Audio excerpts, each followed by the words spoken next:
Welcome back. We're back. Two fans, one Paul. Myself, David Quist. Lovely co-host, KB Kirk Brown. Week 11 recap / coaching carousel. Everything's kind of happening right away, KB. It's been a pretty interesting day, interesting weekend. A lot of good football from Thanksgiving to now. Decent NFL day.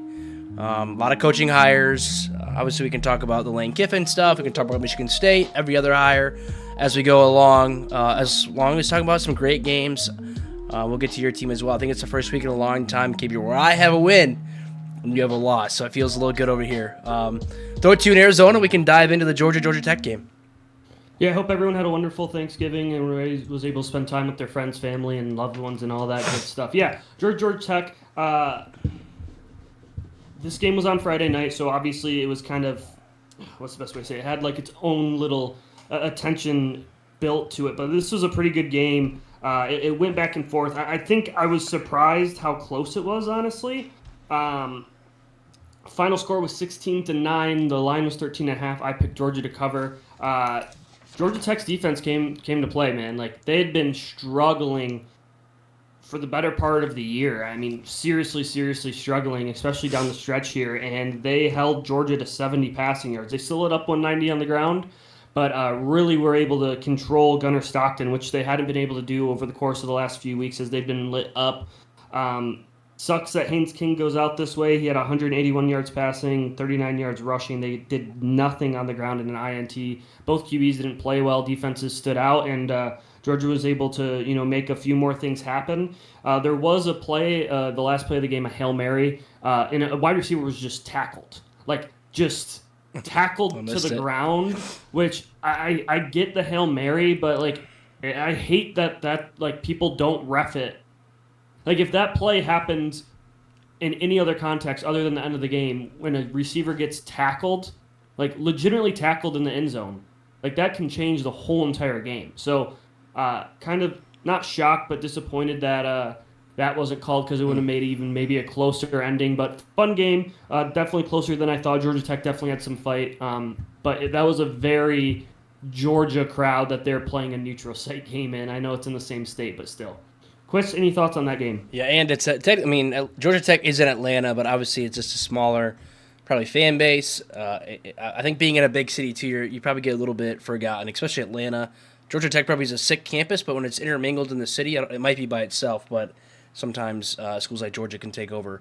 No, old school defensive game. Kirby Smart once again gets the guys going. Not great on offense, but Nick Frazier had a good game, 108 yards. Along with Stockton, had 15 carries, probably some sacks in there, and then another guy had 13. Shout out to Haynes King, true college quarterback that you love to see, super athletic. I think he started at A&M, right, KB? Then he transferred to Georgia Tech. It was pretty successful. Just couldn't get it done against a pretty stout Georgia team. They were running around, and exciting game, defensive game, and we'll see Georgia in the SEC championship against Bama this upcoming week, which is fun. And of course, we'll talk about the Iron Bowl later. But no, just an old school good game. Feels good to start 1-0 with the Georgia Tech covering on that one. But the next one, I was wrong. KB was right. Texas wins on Friday as well, 27-17.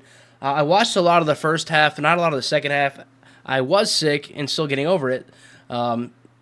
So I kind of let it go. I know Arch played a little bit better, 14 for 29, 179 and a touchdown.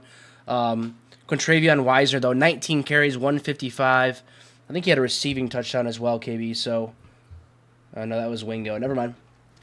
Defense played really well in the first half for Texas when I was watching against A&M, and obviously that kept going in the second half. Marcel Reed had 2 picks. I think that is a big difference maker. They did try to run the ball. Marcel Reed himself had 71 yards on the ground, but I think Texas just has A&M's number. I think it's been 15 years since A&M has beat Texas, and 2 years in a row now where they've had a really good season. They fall short against Texas, and obviously Sark came out and said that they should be in the playoff, but you lost to a shitty Florida team, so that's a discussion as we could have too. Yeah, absolutely. This win bodes well for Texas trying to get in with 3 losses. We'll see what the rankings come out with next Tuesday or whatever, and then obviously following Championship Sunday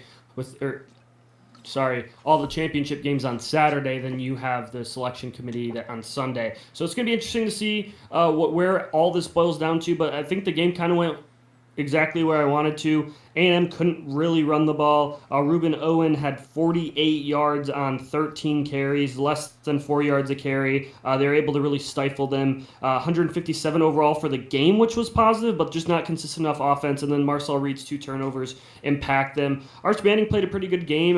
You look at the numbers, and he threw for 179, 1 TD. But he had 53 yards, including a 35-yard key touchdown in the second half. That was a rushing touchdown. They put up 24 of their 27 points in the second half. So a really impressive performance by them. And Texas A&M, their season's still fine. They didn't get into the SEC championship game, and they maybe don't have that Texas monkey on their back, if you will. But I'm not trying to take away from A&M's season, but they played one team that was in the top half of the conference that had a winning record in the conference, and they lost by 10. I know it was on the road, but just like their schedule for an SEC standpoint has been pretty easy. That Notre Dame win is doing a lot of lifting for the eyes of the committee with how they're able to win that close game. But yeah, really impressive season for A&M. They're obviously going to be locked in for the playoff, but I think you can have some real concerns when this A&M offense, who's gone up against the better teams in the conference or the better defenses, they seem to struggle a bit at times to consistently put up points. Marcel Reed hasn't looked quite as comfortable. So overall, really, really fun game, and a really, really impressive win by Texas. We'll see how much it boosts them. Yeah, Austin was rocking there. They're ready to go. And obviously it's a big game, big playoff game. Or not a big playoff game, but just a big rival game. Just a fun game to watch. And like I said, KB, Texas just has their number right now. Hopefully, it's like an Ohio State-Michigan thing where, everybody goes on a run and then you just, a little back and forth I think is nice for a rival, but sometimes it's not a thing. 15 years. So, Jeff, good luck next year, brother. 360-something days till that happens. Bummer. But KB, we're 1-1 so far. Let's go to the game. A stinger for you, KB. Ohio State wins 27-9 at Michigan. I thought Ohio State looked great all around, but I'd love to hear your thoughts. Then we can deep dive this one. I was locked in for this game. I really wanted to watch it, and it was a fun watch for me. Yeah, absolutely. I mean, you can't. It goes without saying that losing Jordan Marshall early in the game with how great of a first half he had impacted the game. Cusdale then got 11 carries for 38 yards the rest of the way. He didn't look as well. And second half-wise, Michigan didn't do anything offensively. But Michigan just wasn't aggressive enough. You're playing a team that has better players, and you get into the red zone twice, once after a pick and momentum, and you don't even take a shot play. Like, you run, you get down. Now it's first and goal, run. Your starting running back comes out of the game, who's actually your second string. Your third back goes into the game. What do? We run again. And then a goal line fade from like the 7 on third and, like it was 3rd and 6. Like, it has to be a pass play on second down after you pick up 4 and your third string running back comes into the game. Put the ball in Bryce's hands. And then also, you like run for it on third down. If you get 3 or 4 yards, you go for it on fourth down. I just think that it was way too lackadaisical. They did the same thing they've done in every big game against good defenses. They try to mitigate third downs. They get into third down and mediums, but third down and 7s are obvious passing downs, and you're not setting up Bryce for success. He had 5 pass attempts in the first half. 5. And I think he had 7 total dropbacks because he scrambled for a couple. But that's just not enough. It's not enough to develop your young quarterback. And then in the second half, the pick wasn't his fault. It went right through his receiver's hands. But you're in a snowstorm. You knew a winter weather warning was coming. You had to do stuff in the first half to get a lead, to be aggressive, and they just refused to do it. So I was really disappointed in the coaching. Sharon Moore, in every big game last year, it worked for them in this game, but he just turtles. He's super unaggressive. He's super conservative. And then just a litany of errors. We had a 10-yard punt. You talked about it earlier this year. We bad punter. Bad punter. You have an opportunity where you get a first down coming out of you get a huge passing play. It was the longest play of the game for 26 yards to Donovan McCulley. You're at midfield, and then you get blanked, and instead of being aggressive, I know it was like third and a wild, so I'm not saying they should have gone for it, but like you don't get anything out of like it, and then 2 plays later, they're aggressive and take a shot, and there's a dude wide open on a cover 4 beater for a touchdown, and like at that point the game was over. Like Michigan had a bunch of opportunities and just played way too conservatively. I do want to critique Bryce Underwood. He did not develop as much as I thought he was. If he sees anyone flash in the pocket, if he sees anyone that's not completely blocked, his eyes immediately drop. There were multiple times where he's looking at his first and second read, and the third read is running open over the middle of the field, but he already is anticipating pressure, and his eyes are dropping, and he's getting to the check down too quickly. Mm-hmm. It just felt like Underwood in this game was playing too quickly. That like he wasn't waiting. He was so nervous, and there's probably a talk all week like, hey, get the ball out, be quick. And the plays just didn't develop because he had some opportunities. There was when Michigan got the ball plus territory, there was a fake screen to like a pull side counter, and he just goes too early, where like if he fully takes his like one step, fakes the throw, and then comes back, the play would have been blocked up, but because he went so early, he had to bounce it.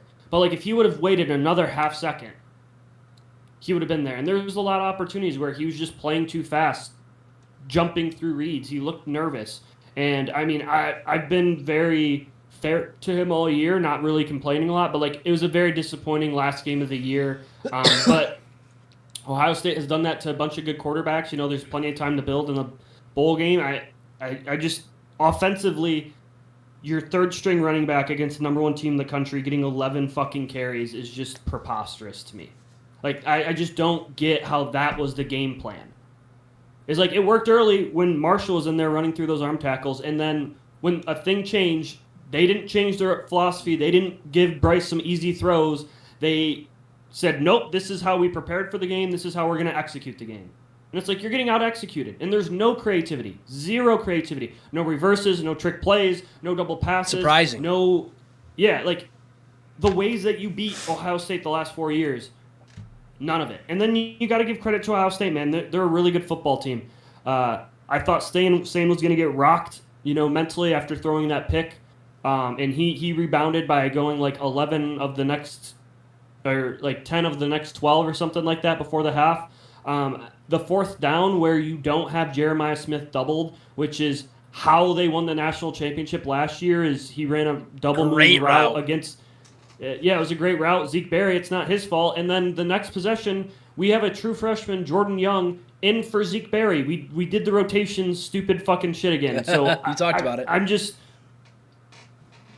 was very disappointed. And then in the second half, when Michigan's offense just hasn't been able to do anything, and they only had 4 second-half possessions. So, like, they ran the ball down your throat. Ohio State was able to do what Michigan has done the last couple of years. They had 413 yards, 163 yards. Michigan was 1 of 9 on third down. Ohio State was 10 of 17 and 2 of 3 on fourth down. Like, that's just the difference. Michigan had 105 rushing yards at the half and ended the game with 100 rushing yards. Like, it was an absolute beatdown in the second half. And if Ohio State didn't commit as many penalties, I really think this could have been much larger. I thought they were going to score again. Yeah, if Ohio State played at the pace that they traditionally kind of do, this could have been 45, 50 points. Like, they were just outmatched, especially in the second half. Mm-hmm. And it's another game this year, a big game where the other team has a plan, and our team just looks like what I don't know what our scouting. I don't know where our attention to detail. Like, I don't know what the thought process is week in and week out and like preparing for teams. It looks like some weeks it's like, oh, okay, but then when you look back and you're like, what, did they like add anything? Or are they just running it because the other team is worse? You know what I'm saying? Like, every week is like the same formula. Yep. And I'm just there was a comment after the Nebraska game. Hey, we're not going to put any limitations on Bryce, and then you throw 5 passes. You handcuffed him.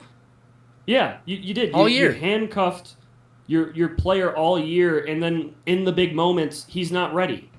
He's not ready because he hasn't been thrown in that situation. You might as well let it rip at this point. I mean, it's the last game of the year.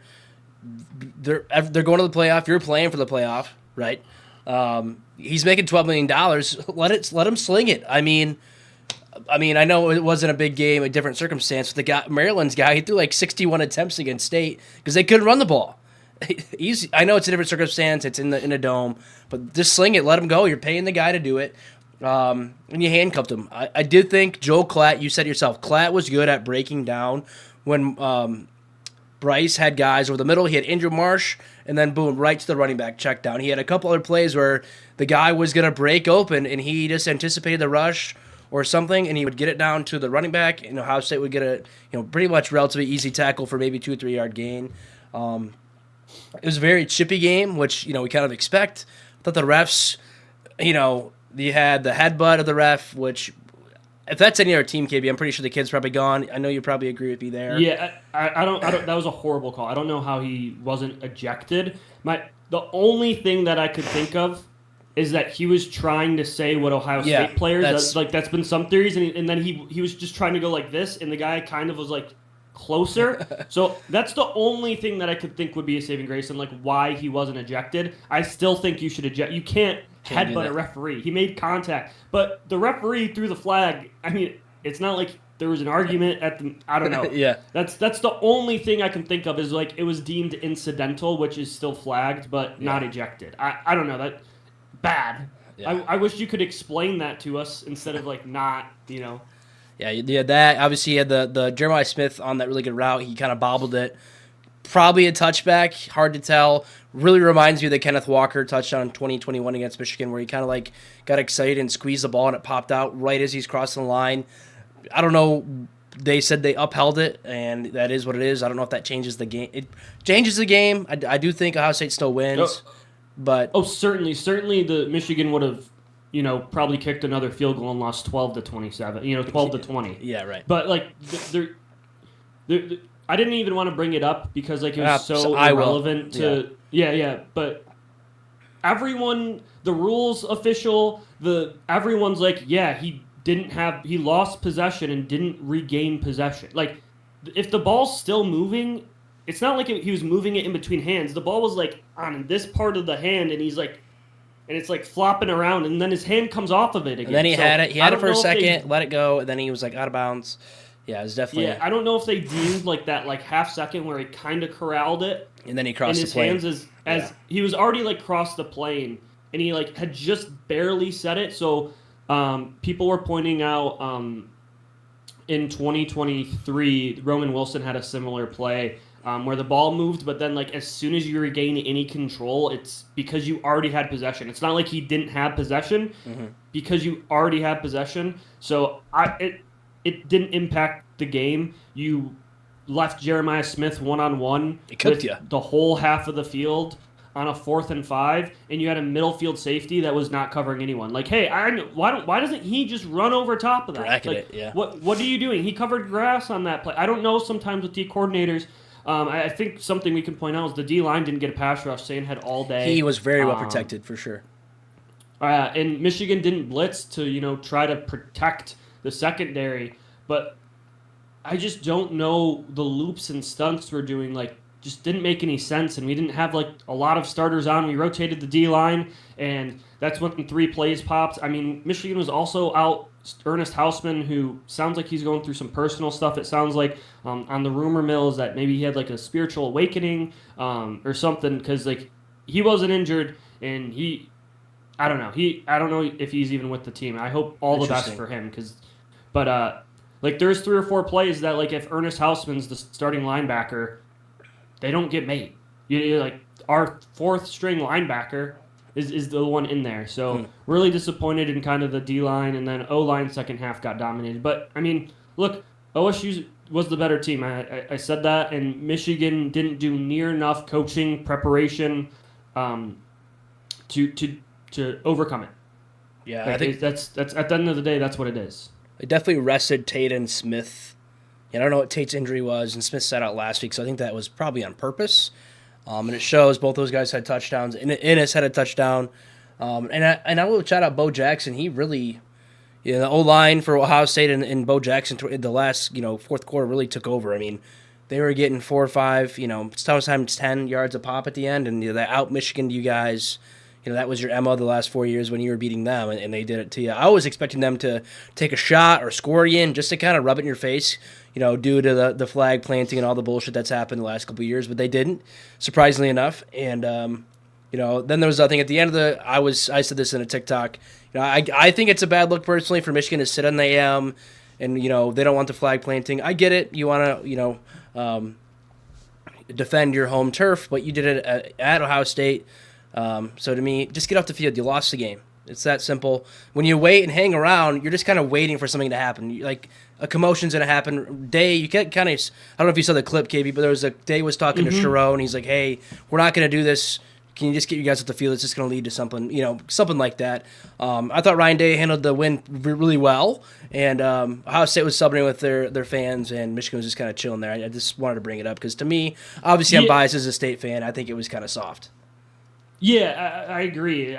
I've always been of the opinion when you lose, you don't get to dictate the terms of what the other team gets to do. You don't get to, throw a fit because of other teams. So I was very much against it. It had been a point of controversy that Michigan wasn't going to do any flag planting and stuff. So and it's been talked about, and so I get maybe that aspect of it, but yeah, I don't think it's cool or unique when you plant a flag on someone else's Last field. year was crazy with flag plants. Yeah, rivalry week, 4 different teams. But Ohio State defended it last year. People got pepper sprayed. Yeah, it was bad. So if you kind of preempt that, no one gets their feelings hurt. But yeah, also stupid. I don't. Fan bases and people are just idiots. They just don't hold themselves to a standard. If it applies to them or someone they don't like, then they're like, oh well. That's them. That's a rule for them to follow. That's a moral code that they have to abide by. I'm not going to do that. So I just think it's stupid. I agree, Quist. I wouldn't have had any problem with them doing that. Actually, Brutus crossed out the M in the end zone. That was cool, and he did the Ohio, which was really which is really cool. And then someone ran out there and scraped it. So I mean, that's the fun stuff. I don't like Ohio State. I hope that they lose their first round bye game by 600 and Brian Hartline leaves and all the receivers are gone. I have no love for that university, but I respect them when it comes to this stuff. And they beat our ass. They beat Michigan's ass. They dominated them, and Michigan was in the game solely due to kind of luck at the first half, and then the better team won. And it's just another game where the second half of games in the Sharon Moore era have looked fucking disgusting. That nothing happens offensively. There's no new usually it's hey, we got a new plan. Hey, this is what they're doing. This is how we're going to try to attack it. In the second half, this is what we've game planned for. And there's not that. USC was a close game. USC scores a touchdown right before. We'll go through the 3 losses. Oklahoma, close game. Michigan is down, I think, 3-7. They miss a field goal because their bitch-ass coach doesn't go for it on a 4th and 2. Oklahoma scores a touchdown, gets the ball, scores a touchdown right before the half. 7 points to them, they're up 14-3. Michigan ends up scoring right afterwards, the first play of the second half. But anyway, USC, it's a one-score game. Michigan's completely in the football game. They let up a touchdown right before the half to go down. And then this game, same thing. They're losing right before the half. It's a 10-6 game. They're perfectly in it. Ohio State scores right after the second half. They do nothing with their possession back and forth, and it's 24-6 after Michigan had 1 possession. Ohio State had 3 possessions. They scored on 2 of them. Michigan had 1. They're just all year in all their losses, they're getting doubled up on way too easy. They're letting up all the scores in the crunch time, and then they're just not fulfilling it. It's the same story. Same story all the games. The offense has looked absolutely fucking putrid in all those games. And your head coach was the offensive coordinator when he was there. So it falls on him to get the guys prepped. I do think 9-3 is a good year. I mean, I'd take it in my shoes. I heard this quote from Brandon Walker, a Big Ev, obviously Barstool podcast, that the win last year against Ohio State, it was kind of a obviously good thing in the moment, but it made Stromore look like a good coach. and all that confidence. And then obviously I think we'll see how things play out going forward. But I still don't think Sherrone Moore is the guy. I will always be that and forever. Like you kind of said, like he's a bitch. He doesn't take risks. And I guess we'll see how things play out going forward in the next couple of years because obviously he's coming back. But 9-3 is a decent year with the freshman quarterback getting paid a shit ton of money. Obviously, he's got to build on that as you go. Yeah, I mean, I would say this almost firmly. This was like the minimum acceptable amount of games to win. Like they didn't lose any of the bad games like they did last year. They didn't lose the Illinois game. They didn't lose like that type of stupid game. But they didn't beat anyone good. Their best probably Washington, and that took 3 picks, and even then it was still close because the offense just refused to be aggressive in the first half. I think Underwood had like 8 throws in the first half, and they finally opened them up, and Michigan scored a bunch. But like even in that game, is like Washington gets the ball, they're down. I think it was 10-0. Michigan has an opportunity to get the stop and come back out of the half, and Washington drives the whole entire field and scores, and now it's 10-7. So they're just the finishing plays just haven't been there under Moore. I think the good things Moore's done is he's recruiting well. He got this last class in. He's building another top 10 class, which Michigan hadn't traditionally been doing under Harbaugh, obviously, because he's putting with the NFL and not recruiting as much, which is like a large part of your job. But yeah, the in-game decision-making, the prepping. I mean, next year, their schedule's brutal too. So like, they might have a blow-up year. They might have a Franklin year where you just play a bunch of one-score losses because I think they have Iowa, Indiana, Oregon, and Ohio State, and Oklahoma. It's at home though, right? Or is it Texas? Yeah, but they're at No. Oregon, at Ohio State, Oklahoma, and then they have Oklahoma at home, Indiana, and Iowa. Like, buzzsaw. You're going to be playing against 4 teams that made the CFP and also Iowa, like, who's like always a tough fight. But no, there's a lot to build on. A lot of young players were contributing. True freshman quarterback. You're on your 3rd string running back. You're on technically your 3rd string left tackle because Andrew Babalola, who's your highly touted 5-star left tackle, got injured in the offseason, and then your starter got injured. So like, there's excuses if you want to make them, but the preparation is so upset. It's okay. 29 as the other team made plays. They just let you not make any plays, and that's way more frustrating. Yeah, totally fair. That's enough. I think we talked about it for a hot minute, but let's jump into coaching carousel speak a little bit, KB. Lane Kiffin officially to LSU. The hill will die on. I'll die on. I think Ole Miss was where he should have stayed. There's been a lot of stuff the last 24 hours about what was happening. He wanted to stay and coach, obviously, through the playoff. But if he does that, he's just recruiting his guys to go with him to LSU. So it doesn't make sense. Sounds like the D coordinator is the new head coach going into next year, and he's going to ride with the guys. I know some guys, I think the head strength coach, receiver coach, and maybe another person, the GM, and maybe another coach went to him to LSU. Looks like they're already there. They'll have a press conference tomorrow. The OC. They have a press conference tomorrow. I get it. LSU is the historic program here. They've won 3 natties with 3 different coaches. They have, they're going to load the Brinks truck for them. Curious to see who transfers to Ole Miss to LSU. But, you built up this Ole Miss team. And they picked you up. Obviously, he worked his way back up from FAU and everything else before that.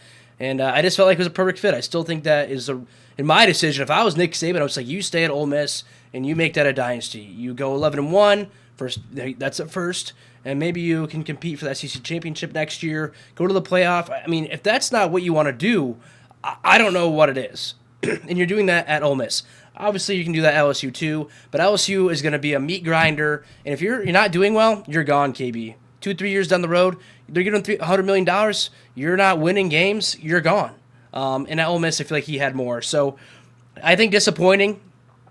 I'm going to be rooting for LSU or Ole Miss in the playoff big time. If they can, obviously Chambliss, a GR guy at quarterback, if they can make that happen and make a run, that'd be really cool. And obviously next year, KB, LSU at Ole Miss. If we want to go or find something to do, if it's not a big week for our teams, I would just want to be there because it's going to be crazy guy. People were at the airport, give him the bird and tell him to F off, and then obviously he's greeted well in Baton Rouge. It's college football is pure drama and a soap opera. We do have to figure out the schedules, though, KB, with the playoff and coaching carousel and transfer windows. It's just got to be fixed somehow. But I'd love to hear your thoughts on the hire and everything else after that. Yeah, I mean, I certainly think people blame the schedule for this, and it's like, no, you couldn't do this 15 years ago. Because it would be so, like, there's no honor in our sport anymore. There's no respect for the game. There's, how much money are you paying me? Can I win a national? Can I make my legacy? Like, back in the day, just being a head coach, he's been 6 years. Yep. 6 years he's been there. With an opportunity to go to the playoff, with a lucky situation where your starting quarterback gets hurt, you find a pot of gold in a D2 transfer. Like, it should be a story. It should be a movie if you go to the national championship game. And instead, you can't take your ego out of it, and you have to go to the next level. You have to level up. You have to go to the next place. And it's just incredible self. This is who Lane Kiffin is. It is. He left. Hal Davis even said it. He left Alabama in the middle of a playoff run to go be Florida Atlantic's head coach. Why are we shocked? And the Tennessee to USC move was, bad. And then they went to the NFL. And then 3 years later, he went to the NFL before. Before that, yeah, sorry. Yeah, and then you get left on the tarmac, and you talk about that feeling, and you're like, Ole Miss gave this huge opportunity, like, I'm forever indebted. And you're just fucking lying. You're just a no-honor scumbag. They don't care about you at LSU. And I know the resources are better. And I know the recruiting's easier. And I know the expectations for everything is so high, and that's a great thing. And you have a huge stadium that seats like 30,000 more than you did at Ole Miss. But, like, you're forever going to, like, you could win 4 national championships, and everyone's going to be like, yeah, but fuck you. Like, every normal fan that isn't an LSU, like, fan is going to be like, fuck this guy. He's the villain. We're throwing him up there. He's a world-class weenie, man. World-class. Weenie Hut Jr. Yeah. Like, this guy sucks.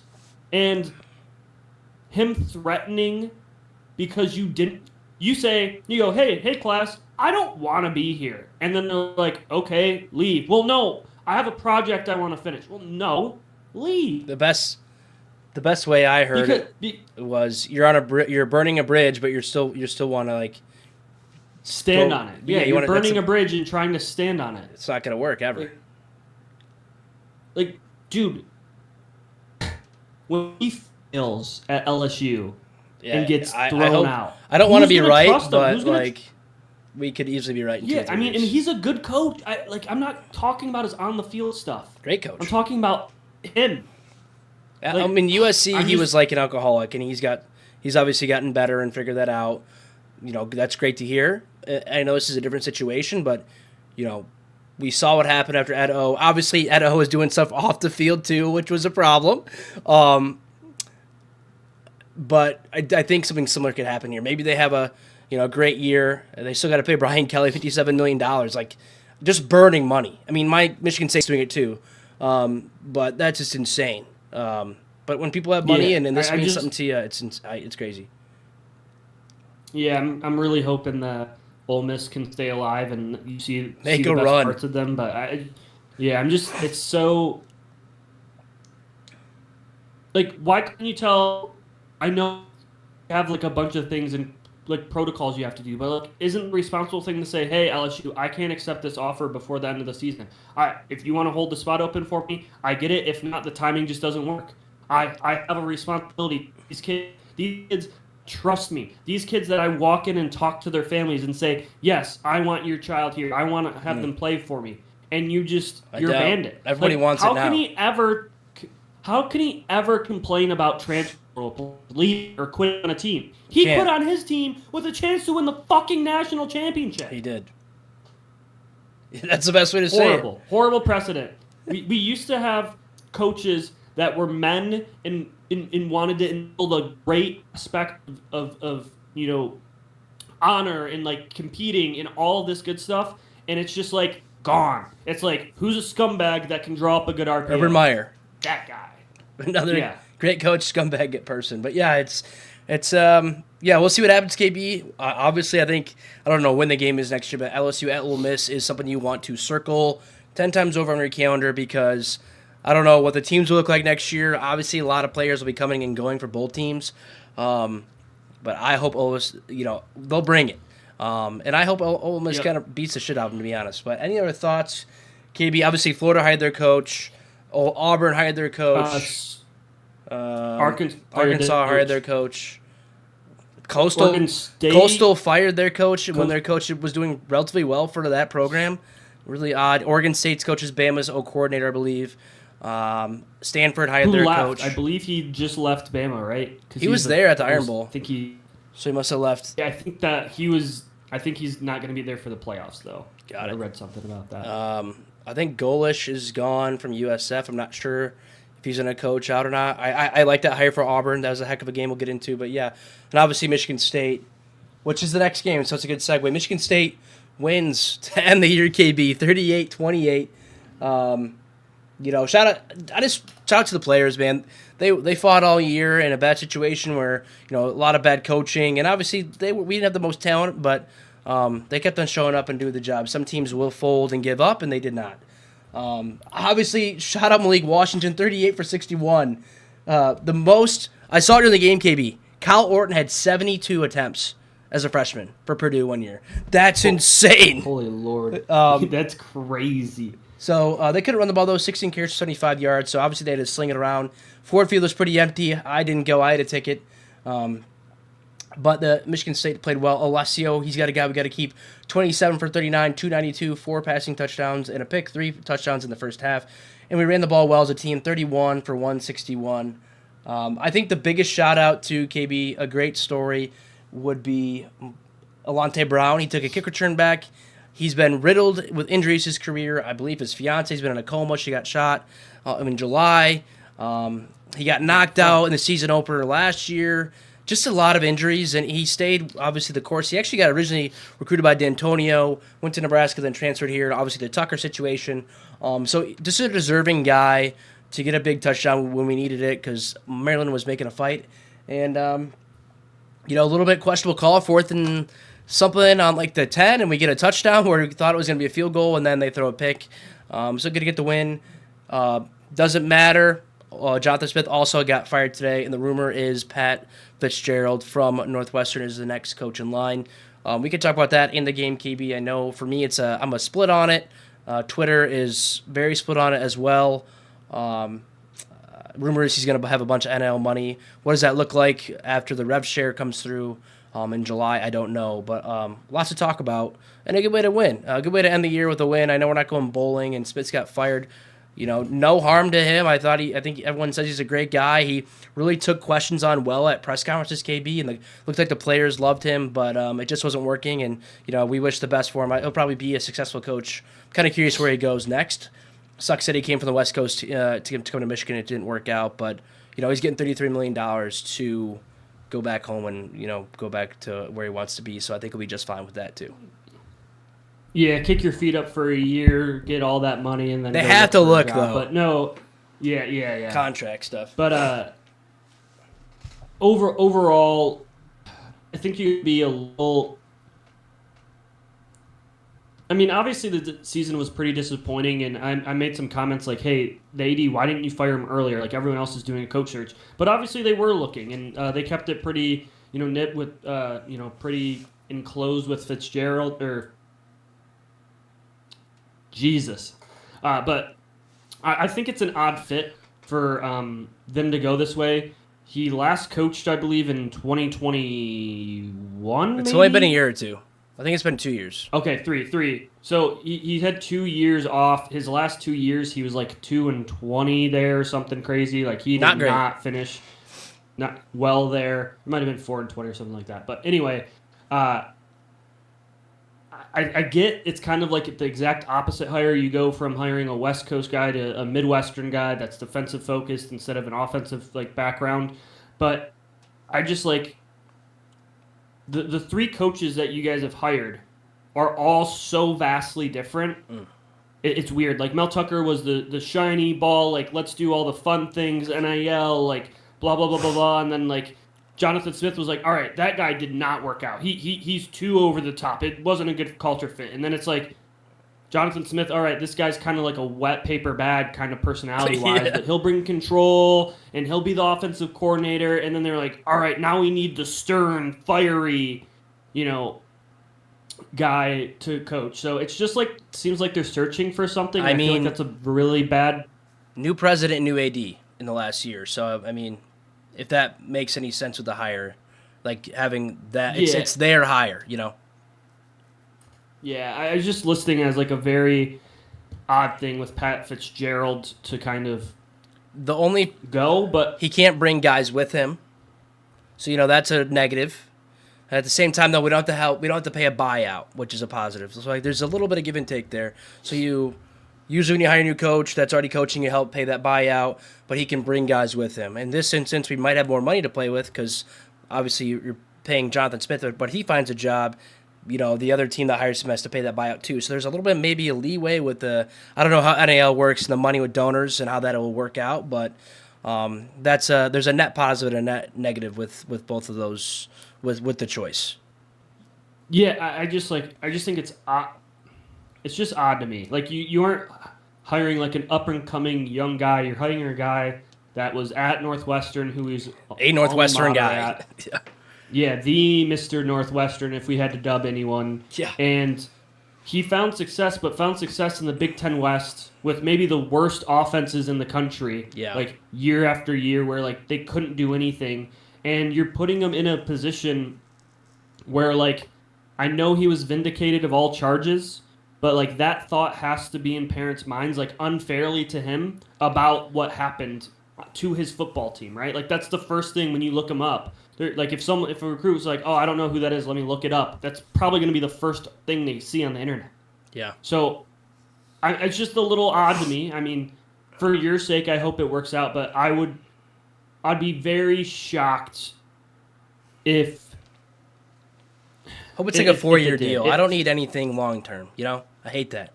Like Kiffin deals like 7 years. Yeah, it just feels very like we had our best years under like a press cover 4-man guy that was like a super aggressive Midwest guy that was D'Antonio, and we're just gonna try to roll the dice on a similar type of guy. That's how it feels to me.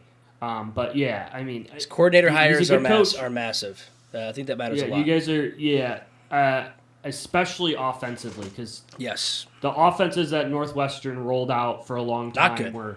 You're going to be yelling about running the ball and punting from the plus 30. Like that's what he did there. And then obviously he shocked a bunch of teams, but it wasn't due to his offensive wizardry. So hopefully the OC find is not one of his guys that maybe can open up the offense and get some of the things. But MSU, you got to be concerned about maintaining all the guys on the roster. You're having another. Frazier's already in the portal. One guy already, at least. Nate Frazier's in the portal. Childs is obviously probably. I think Childs is gone. Rumor is Marsh. Watch Marsh go to LSU. Wouldn't be surprised, honestly. Hope he stays. But yeah, so we'll see. We'll see. Yeah. I think the interesting thing, KB, is there's a lot of positive speak about when Smith got hired. So all this negative mojo, I hope it's a reverse Uno card and it works out because I remember when the hire happened, I don't think I saw a lot of negative things at all. So a little negativity. I know when D'Antonio came from Cincinnati, his records weren't that great. It was like his last 3 years were like 7-5, 4-8, or 5-7 and 7-5, and obviously that worked out. Different time and era. But yeah, I think his coordinator hires are big. People are saying Bola for DC. We'll see. I think that's let him find his guys. And a GM hire, I think, in this time and age is also massive for college football. Absolutely, Quist. Let's get to the next set of games here. 2 more games. Vandy, Tennessee. Vandy ends up beating Tennessee here. Diego Pavia had a Heisman moment. Terrific game. People are starting to murmur about it. 2 picks, though. I think just like Tennessee this year doesn't have a win against a team with a Power 4 team with a winning record, which I know that you can't only look at like the hardest games, but preseason rankings are like a bitch in that way because every team gets credit for a top 25 win. And I'm not saying that they're not a top 25 team because they played a lot of these games close. One bounce one way against Georgia and stuff could have definitely changed the outcome of these games. But it's like, if you don't win one, then you're just like in the mediocre range, kind of like where Michigan is, but they were heralded much higher than that. You got to remember they lost to Georgia in overtime. They beat Mississippi State in overtime. They beat Arkansas by 3. They get blown out by Bama by 17. They blow out Kentucky. They lose by 7 to Oklahoma, and then they blow out Florida. And then they get blown out. So like a very odd season. I thought this was possibly the year that they would turn the corner. Get those key clutch wins, and they just simply didn't. Played in a lot of one-score games, but just wasn't enough. Pavia had 260 on the ground, did pick, but he had 65 and touched on which is a very, very impressive performance for over 400 yards of offense. I certainly am excited to see him go to New York, but please make this be the last year. This dude is like 45 years old. He probably has like 4.5 credits total because that guy does not go to class, it seems like. But anyway, Quiz, thoughts on this game? Yeah, good fun game. I think Vandy could be a fun team. If they should make the playoff. I think they're built. They have a lot of pretty athletic receivers along with Eli Stowers, and then Cedric Alexander's a pretty good running back. He had 10 carries for 115 and 3 tutties. So I think there's a lot they could do and make some noise in the playoff. And I also, the only team we haven't talked about that hasn't hired a coach yet, KB, is Penn State.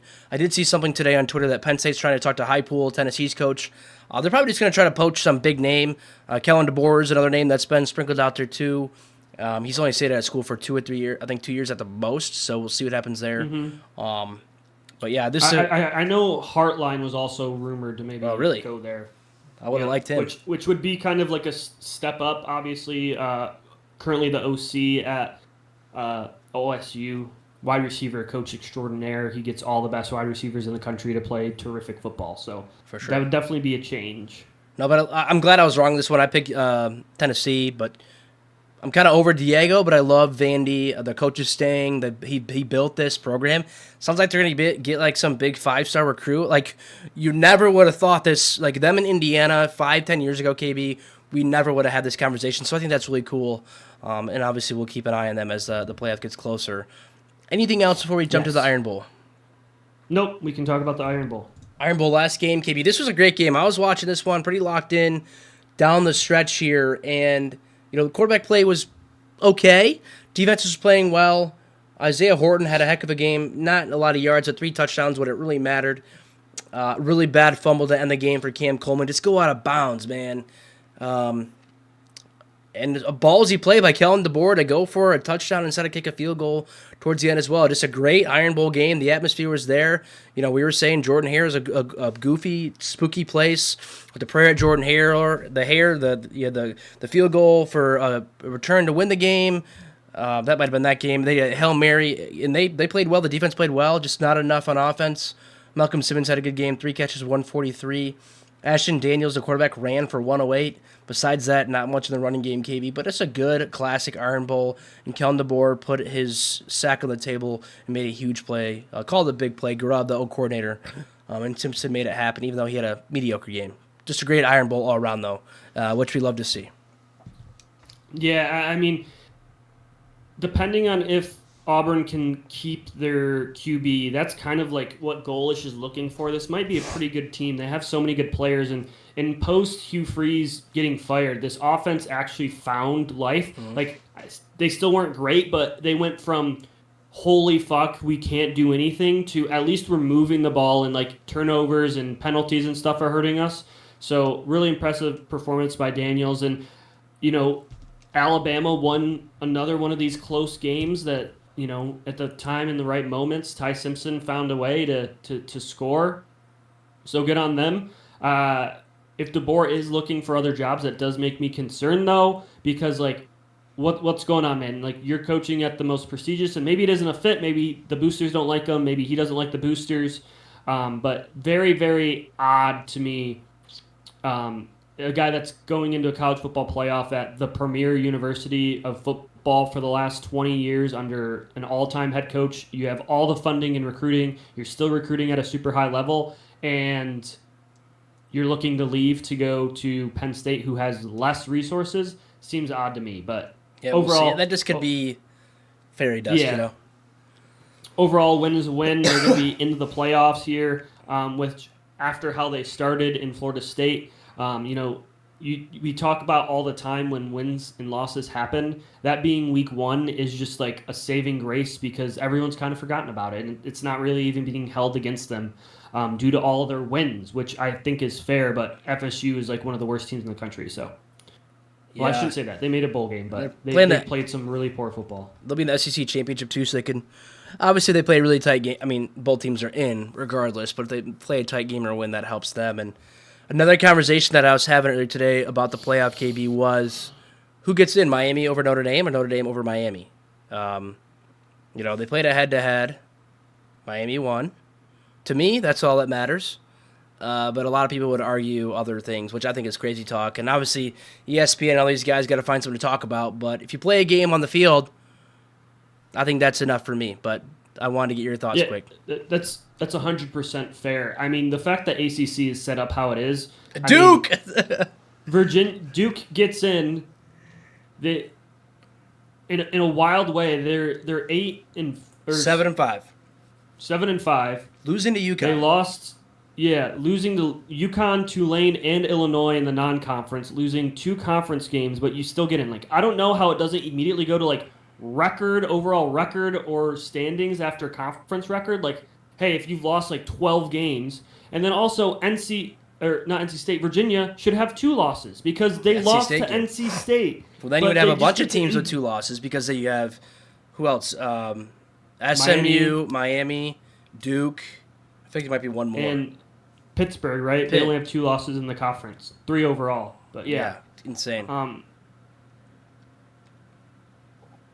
It sucks for them for Miami, but yeah, I mean, if it comes down to those 2 teams, I don't know how you can say, well, no.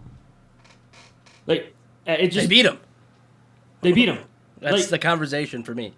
Now, if it comes down to, hey, we think Notre Dame's so much higher, which is how the committee had been talking about this, is Notre Dame so much higher than this team, we're not comparing them, we're not even looking at them. But if there's one spot left, you have to look at them. Yes. They just beat a ranked Pitt team, like, that you ranked. So, like, there has to be a bump. So, it's just absolutely wild how all this came down. I hate conferences. I know... Quist, you and I were both against conference divisions because some conference divisions were so much worse than the other, and that diluted who got into the championship game. But we need a referendum. Like, I kind of miss East and West. I kind of miss that, honestly. I know the Big Ten West was terrible, KB. Don't get me wrong. They never won a. Then you had leaders and legends. But when your conference has got 16 teams in it, 18 teams.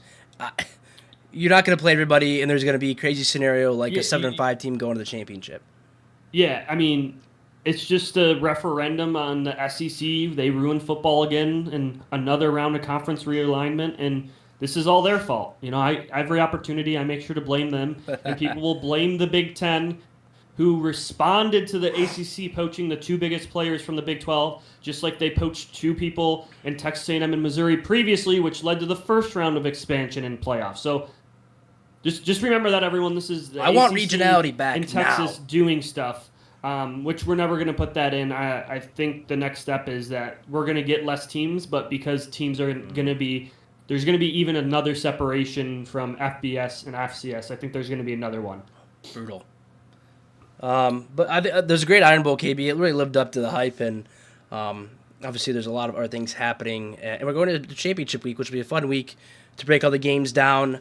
Obviously, lots to talk about Michigan State and lots of things to come. I'm looking forward to Friday, Michigan State hockey game at Munn in East Lansing. Basketball is on fire, KB, so hopefully we figure it out on the football side because Michigan State athletics is pretty good overall. But a heck of a weekend, getting over a little bit of sickness, but man, lots of good football this weekend. And just looking forward to breaking down the championships and obviously talking a little bit about this hire for Michigan State. But thanks as always, guys. Looking forward to Bowl Mania as well, KB, in a couple weeks. And Army Navy's around the corner too, so always fun for that game. But as always, and for me, it's always a big go green. Yeah, I mean, the BYU game is so impactful on what happens. I mean, this is a team that's 11-1. Their one loss is the top 5 team, and they're on the outside looking into the playoff because of what the committee and everyone values. And if they can put up a good performance against Texas Tech, maybe they're rewarded. I do want to say Duke is only in this position because Clemson got absolutely fucking robbed on a pass interference. If you haven't looked it up or haven't seen the play, I was actually watching it live. It may be the worst pass interference call I've ever seen in my life. Gave Duke a ball after they turned the ball over on downs and ended up scoring and winning. I've never seen anything like it before. The ball was like 30 feet behind the guy. The offensive player is pushing the defensive player, and they call it on the defense. It was a horrible call. If you have a chance, look it up. But yeah, everything you said, Quist, double down for me. Hope everyone had a good Thanksgiving. We appreciate you guys as always for listening. Go Blue.